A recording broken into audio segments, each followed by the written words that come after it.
Assalamualaikum warahmatullahi wabarakatuh.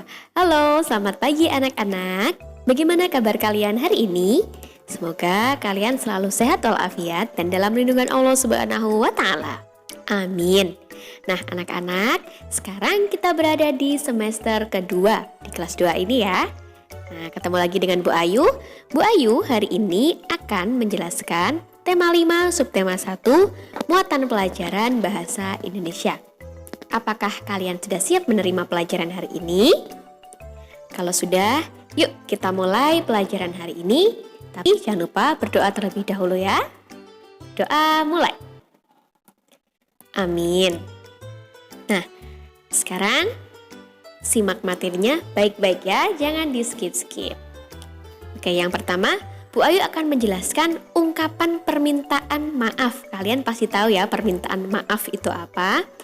Ya, permintaan maaf biasanya diucapkan saat melakukan kesalahan. Oke? Nah, permintaan maaf harus diucapkan dengan santun dan menggunakan nada yang lembut. Paham ya? Kemudian, contoh ungkapan permintaan maaf. Nah, di sini Bu Ayu ada gambar antara Dedi dan ibunya Dedi. Nah, kalian bisa baca sendiri di situ ya.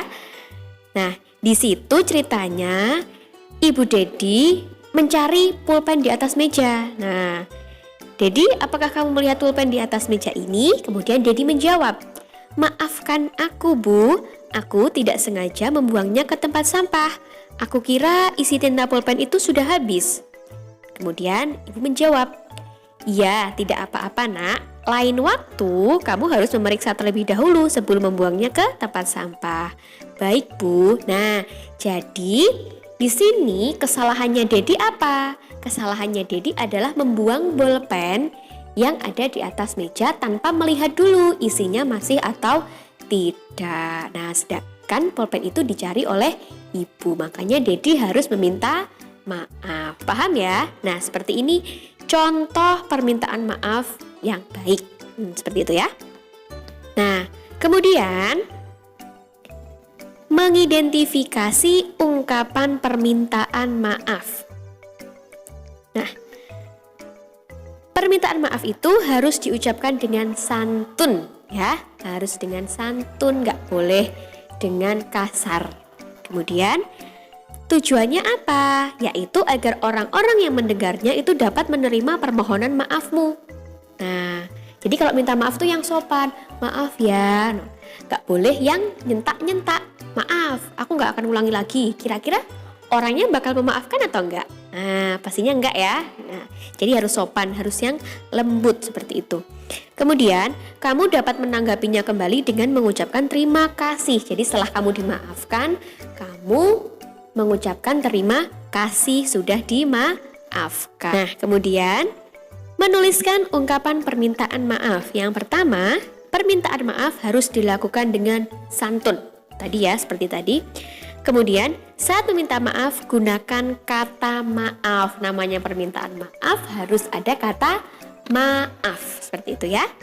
Kemudian, meminta maaf kamu juga harus tulus dan bersungguh-sungguh. Jadi harus sungguh-sungguh, benar-benar menyesal telah melakukan kesalahan itu dan meminta maaf. Kemudian, jika kamu sudah meminta maaf, kamu tidak boleh melakukan kesalahan yang sama. Jadi kalau udah minta maaf, gak boleh tuh diulangi lagi kesalahan yang sama. Paham ya? Nah, kemudian menjelaskan isi puisi. Jadi kita beranjak ke puisi. Nah, jadi anak-anak, puisi itu merupakan kumpulan kata yang disusun sesuai tema tertentu ya. Kemudian pembuat puisi itu menuliskan kata-kata yang indah. Jadi membuat puisi itu bukan hanya sekedar kata-kata kamu sehari-hari, enggak. Jadi dipilih kata-kata yang indah. Seperti itu. Kemudian untuk memahami isi sebuah puisi, kamu perlu membacanya dengan cermat. Jadi maksudnya puisi ini apa toh? Isinya tentang apa? Jadi kamu harus membacanya dengan cermat, dengan teliti. Kemudian kamu juga mengerti kata-kata yang digunakan. Jadi harus mengerti itu kata-kata yang digunakan tuh artinya apa. Seperti itu ya. Nah, di sini Bu Ayu kasih contoh puisi. Nah, di situ ada puisi berjudul Mas Koki. Apa sih Mas Koki itu? Ikan ya, ikan Mas Koki. Jadi puisi tersebut bertemakan alam ya. Ikan, pohon, gunung. Nah, itu semuanya temanya alam. Kemudian pada baris pertama dan kedua di situ ada di sebuah kolam di rumah kami tampak ikan yang berwarna-warni seperti itu. Jadi di situ isi puisinya menceritakan tentang ikan peliharaan ya. Nah, kemudian warnanya cantik sekali, berenang ke sana kemari. Ikan itu ikan Mas Koki, peliharaan keluarga kami. Jadi yang baris terakhir itu juga berisi ungkapan perasaan bangga seseorang. Bangga karena telah memelihara ikan Mas Koki. Seperti itu ya, jadi dipahami. Kemudian menentukan makna kata pada puisi. Jadi setiap kata di dalam puisi memiliki makna atau arti tertentu. Nah, seperti biasa, kamu dapat mengetahui makna kata tersebut menggunakan Kamus Besar Bahasa Indonesia. Atau kalau tidak, kamu juga bisa bertanya kepada orang tua atau guru ya. Kemudian,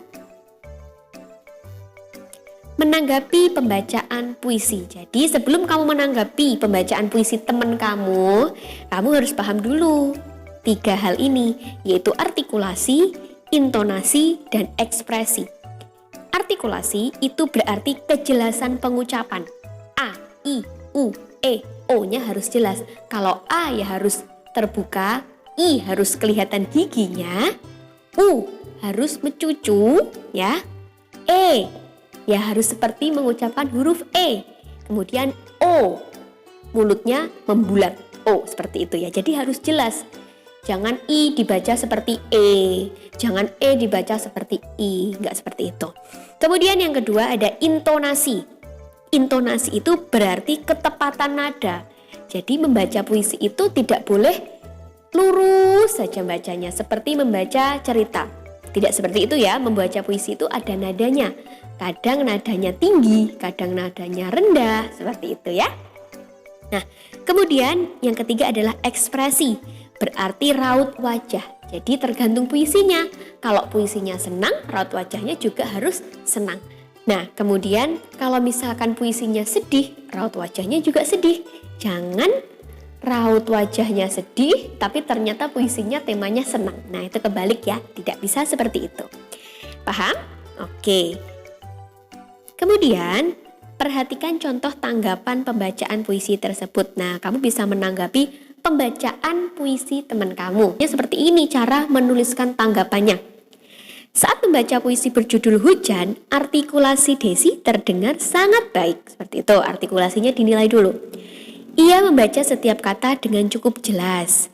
Suaranya pun lantang sehingga terdengar jelas. Kalau suara itu termasuk apa? Intonasi ya. Kemudian ekspresi Desi saat membaca puisi juga sudah sesuai dengan isi puisi. Nah, anak-anak, seperti itu ya pembelajaran hari ini. Jika ada yang belum paham, bisa ditanyakan ke guru kelas masing-masing. Sekarang saatnya Bu Ayu memberikan tugas. Ini dia tugasnya. Nah, tulislah kalimat atau ungkapan permintaan maaf dari setiap peristiwa berikut. Jadi ini ya peristiwanya, kalian baca sendiri.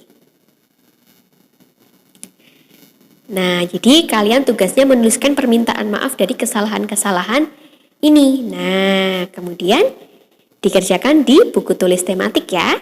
Nah, seperti itu Bu Ayu akhiri sampai di sini.